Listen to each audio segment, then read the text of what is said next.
வெயில் காலத்தில் நம்ம கோழிக்கு பச்சையும் இருக்காதுங்க, தண்ணி விட்டால் அந்த ஈரமும் அங்கே இருக்காதுங்க. அதனால் நம்ம வந்து கோழி வந்து தோட்டத்துக்கு வந்து மாற்றுறோங்க. இந்த இடத்துல வந்து இப்போ தோட்டத்துக்கு கொண்டாந்து விட்டுட்டுங்க. பார்த்தீங்கன்னா தெரியும், அது பாட்டில் கம்முன்னு மேயுங்க. ஒரு மாமரம், தென்னை மரம், ஏற்கனவே பார்த்துருப்பீங்க வீடியோவில், தென்னை மரத்துக்கு வாய்க்கால் போட்டதெல்லாம். அந்த வாய்க்காலையே கம்முன்னு தண்ணி விட்டோம்னாங்க கம்முன்னு படுத்துக்குங்க. பார்த்தீங்கன்னா தெரியும், நல்லா ஆர்வமாக பறிக்குதுங்க. சொல்லப்போனால் முன்ன இருந்ததை விட இப்போ வந்துச்சுன்னா நல்லா பறித்து, ஏன்னா இது வந்து ரொம்ப மாதமாக இங்கே தான் அப்படியே குப்பையாட்ட கிடக்குதுங்க.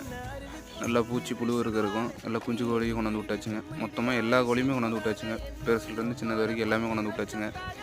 இதை வந்து நம்ம என்ன பண்ணோம், என்ன பண்ணியிருக்கோங்கிறத ஃபுல் வீடியோவாக போட்டிருக்குங்க. நைட்டு பிடிச்சி அடைச்சி போட்டதுலேருந்து கத்தலை கொண்டாந்து விட்டதுலேருந்து எப்படி விட்டோம், என்ன பண்ண போகிறோம் எல்லாத்தையுமே வீடியோவில் சொல்லியிருக்குங்க.